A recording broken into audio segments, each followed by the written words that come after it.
Hello, I am Sunil Guleria and इस video में हम सीखेंगे कि हम PHP में इफ़ एल्स इफ कैसे यूज़ कर सकते हैं। हमने इफ़ एल्स सीखा है और उसके बाद हमारे पास इफ़ एल्स इफ होता है। जब हमारे पास कंडीशंस दो से ज़्यादा हो जाती हैं या दो से जितनी भी ज़्यादा कंडीशंस हो तो उसमें हम इफ़ एल्स इफ यूज़ कर सकते हैं। अभी हमें एक सिचुएशन लेनी पड़ेगी कि फॉर एग्जांपल हमारे पास कोई एक नंबर है, let's suppose this is 4।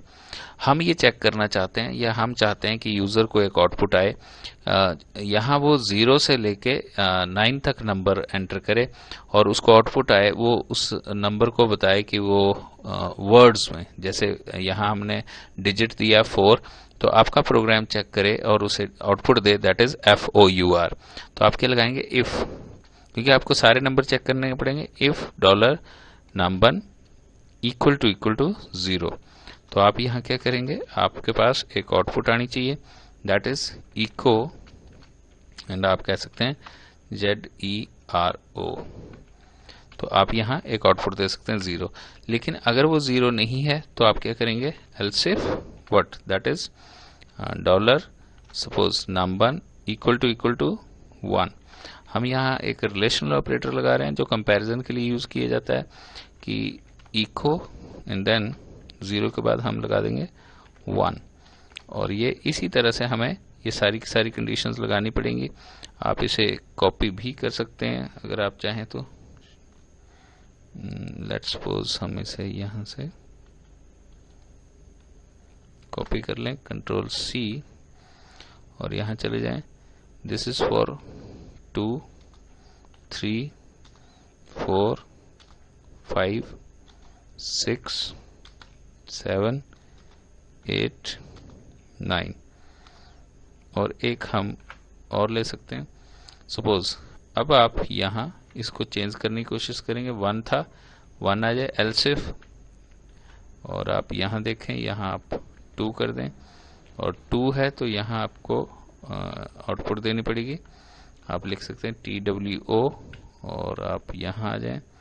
Let's suppose 3 है, अगर 3 है तो हमारे पास आउटपुट आनी चाहिए 3, और यहाँ हमारे पास अगर 4 है तो आप आउटपुट ले लें, दैट इज 4 डिस्प्ले हो जाए।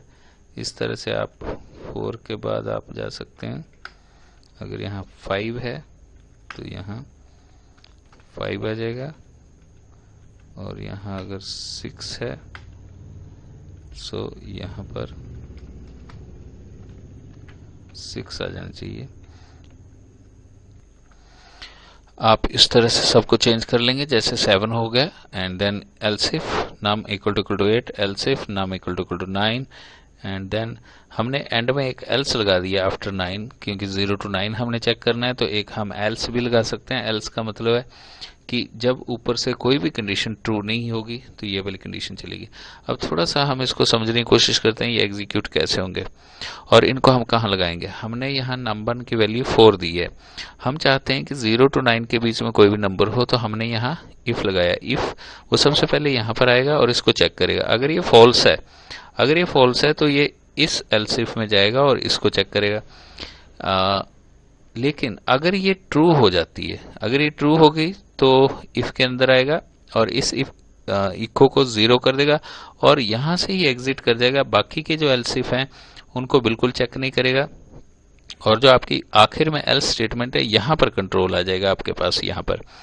तो आप इसका ये बेनिफिट हो सकता है कि हमें जो कंडीशन लगानी है वो इस हिसाब से लगानी कि जो सबसे पहले चाहिए वो सबसे ऊपर लगाएंगे, और इसमें हमारी जो प्रोसेसिंग टाइम है वो भी बच जाता है, क्योंकि उसको बाकी की एल्स इफ को चेक नहीं करता है।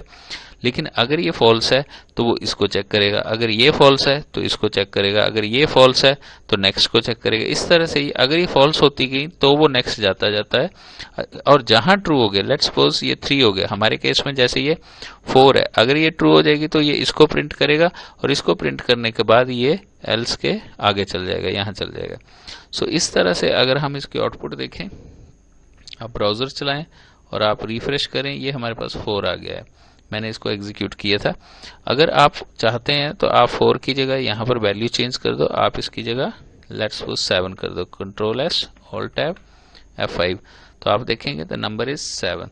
इसमें होता क्या है कि जो हम प्रोग्रामिंग कर रहे हैं, प्रोग्रामिंग में हमें ये बताना पड़ता है कंप्यूटर को कि कंप्यूटर के पास जितनी भी पॉसिबिलिटीज है वो हमने लिख दी हैं। तो ये भी हमारी प्रोग्रामिंग में आगे यूज होता है, that is if else if. So हमारे पास 3 कंट्रोल स्टेटमेंट्स हैं, एक इफ है, एक इफ एल्स है और एक इफ एल्स इफ है। उसमें एल्स इफ लगा सकते हैं जब हमारे पास 2 से ज़्यादा कंडीशंस हो। सो आई होप कि आपने इसमें कॉन्सेंट्रेट किया होगा और आपको इफ एल्स इफ में थोड़ी सी हेल्प मिली होगी, और इसको बड़े ध्यान से समझें और आप बहुत सारी और एग्जांपल्स में भी अपने आप भी इसको ट्राई कर सकते हैं। Thanks for watching.